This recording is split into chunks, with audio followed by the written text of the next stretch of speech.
team, j'espère que vous allez bien, que vous passez un excellent vendredi. On se retrouve ce soir pour la toute dernière vidéo de la semaine avec comme d'habitude les top matchs européens. Il y en a 8 au programme, 2 en Bundesliga, 1 en Norvège, 1 aux Pays-Bas, 2 au Portugal, 1 en Italie mais également 1 en Espagne. C'est d'ailleurs le choc de ce dimanche en Ligue 1 entre la Real Sociedad et le FC Barcelone.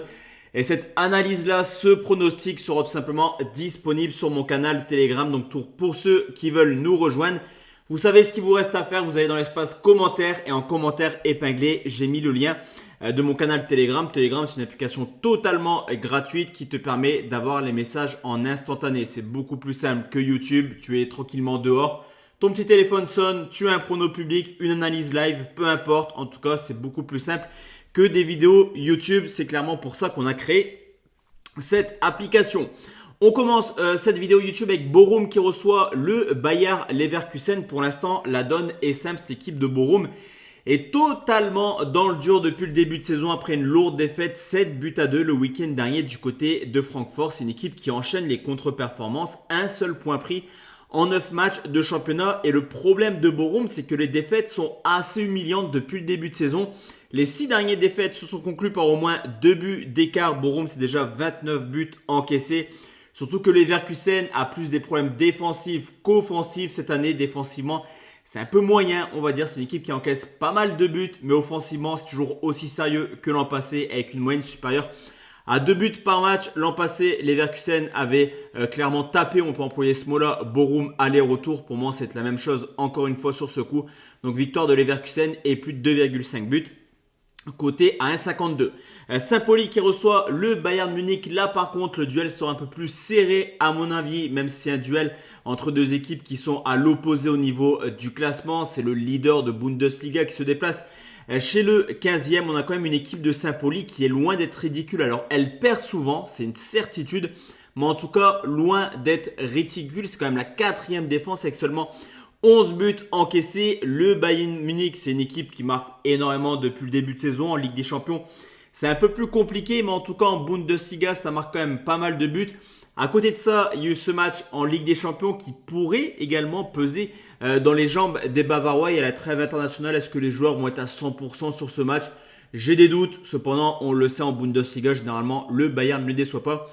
Donc je vais prendre une victoire des Bavarois mais avec moins de 4,5 buts. Tant je vois Leverkusen passer un score à Bochum. À mon avis, le Bayern la jouera calmement du côté de Saint-Pauli.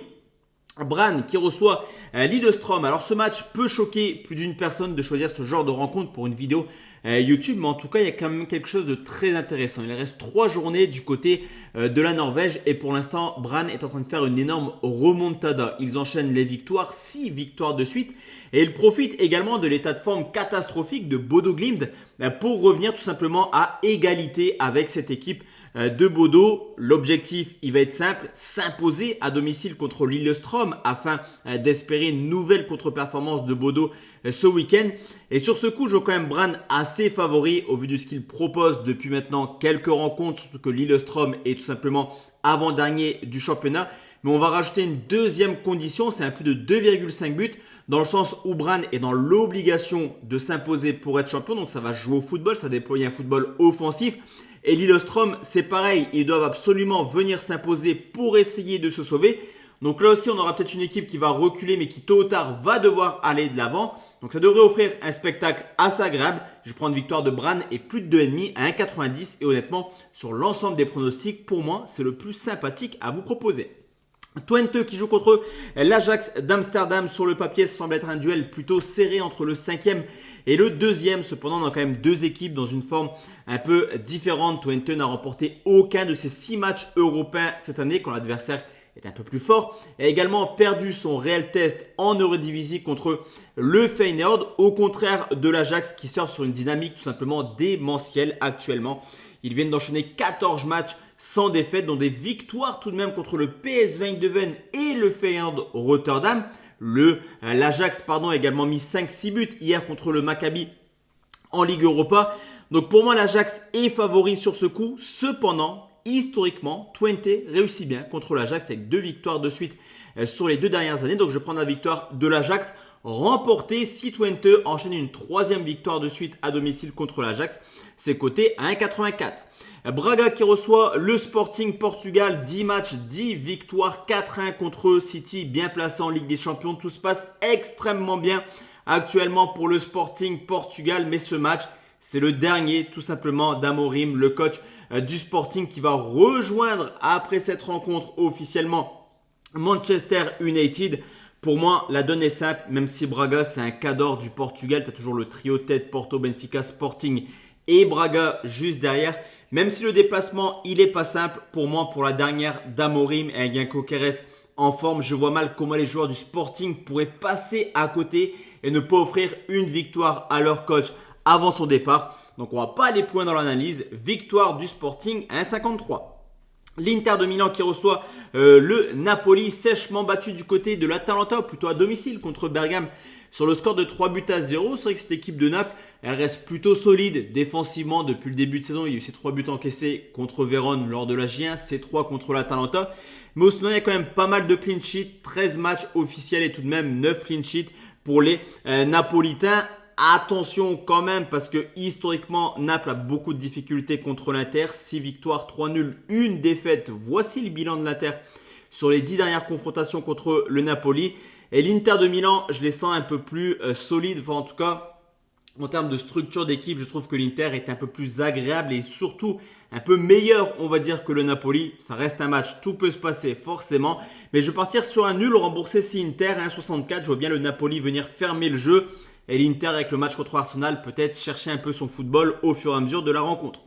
Comme je te l'ai dit, le match contre la Sociedad et le Barça, ça va être en exclusivité sur mon groupe Telegram. Et on va conclure tout simplement cette vidéo par un deuxième choc au Portugal. On a Braga Sporting mais surtout Benfica contre le FC Porto. Alors le départ de Ruben Amorim offre quand même une belle opportunité à Benfica et Porto d'espérer quelque chose cette année, car avec le coach du Sporting, l'an passé ils avaient terminé largement champions. Là c'était parti également pour partir sur exactement la même saison. Donc je trouve quand même que c'est une belle opportunité pour Benfica et Porto, le départ du coach du Sporting.